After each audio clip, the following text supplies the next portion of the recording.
আসসালামু আলাইকুম, lifestyle with বউ শাশুড়ি পেজের পক্ষ থেকে স্বাগতম জানাচ্ছি।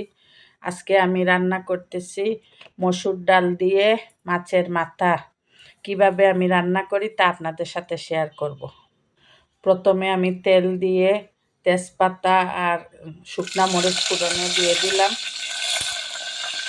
তারপরে পেঁয়াজ বাটা, রসুন বাটা, আদা বাটা দিয়ে দিলাম। আমি অল্প করে লবণ দিয়ে দিলাম। আর তরকারিটা হলো, কালকে আমি ডাল রান্না করেছি, ডালটা খাওয়া হয়নি। এই ডাল দিয়ে আমি মাছের মাথা রান্না করব। এখানে হলুদের গুঁড়ো, মরিচের গুঁড়ো, ধনিয়ার গুঁড়ো, জিরার গুঁড়ো দিয়ে দিচ্ছি। পানি দিয়ে মশলা কষিয়ে নেব। এই রুই মাছের মাথা আমি ছোট ছোট করে কেটে নিয়েছি। এখন এই মশলার মধ্যে এগুলা দিয়ে খুব ভালো করে কষিয়ে নেব। মাছের মাথা কষানো হয়ে গিয়েছে, এখন আমি ডাল দিয়ে দিচ্ছি।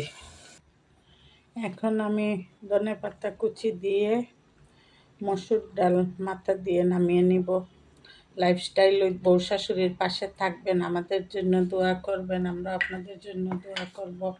আর যদি ভিডিওটি আমাদের ইউটিউব চ্যানেল থেকে দেখে থাকেন তাহলে প্লিজ সাবস্ক্রাইব করে নেবেন এবং পেজ থেকে দেখে থাকলে ফলো দিয়ে আমাদের পাশে থাকবেন। আল্লাহ হাফেজ। আসসালামু আলাইকুম ওয়া রাহমাতুল্লাহি ওয়া বারাকাতুহু।